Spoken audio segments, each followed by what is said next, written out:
Look, this has been an ongoing 100-year war, and it is anchored in Jewish supremacy, and it's anchored in imperialism that maintains that Jewish supremacy on the land of Palestine. The Jewish colony wouldn't be able to last one day in front of the children of Gaza if there isn't a non-stop financial, political, and military support for this Jewish colony. And we saw what we are seeing today is the end of Western hegemony as a whole. Everything that we saw with the genocide in Gaza and the wars since October 7th, where the apex of this 100-year war in terms of the projection of power of the West and the Zionist colony.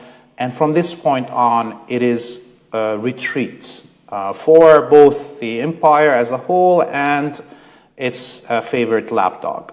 Now, does that mean that it's going to end tomorrow? No.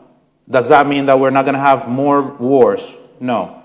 But it just means from this point on, it will be the Jewish colonists and their sponsors that are going to be suffering more than us. And with every new wave of this battle, it will be more suffering for the West, more suffering for the Jewish colonists, and less for us, until we're fully, completely down from the apex moment that we saw with the threat of use of nuclear weapons against Iran, which the United States had to retreat from.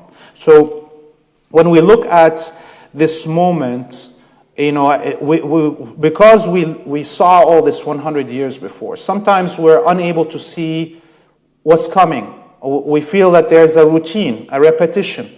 But you know what? Iran controls the Hormuz Straits right now. It controls 30% of the oil output and gas output of the world. Iran forced a ceasefire in Lebanon before it opened the Hormuz Canal, and we have a new superpower arising.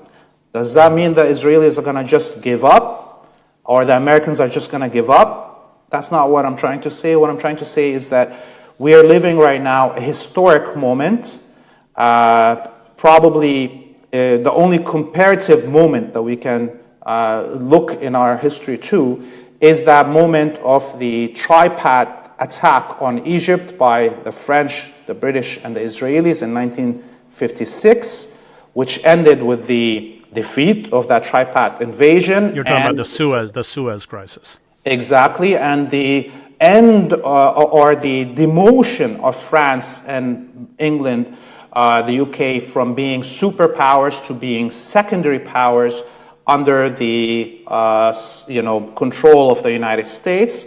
What we're seeing today is the end of the superpower of the United States, but there is no other European pole that can fill that gap.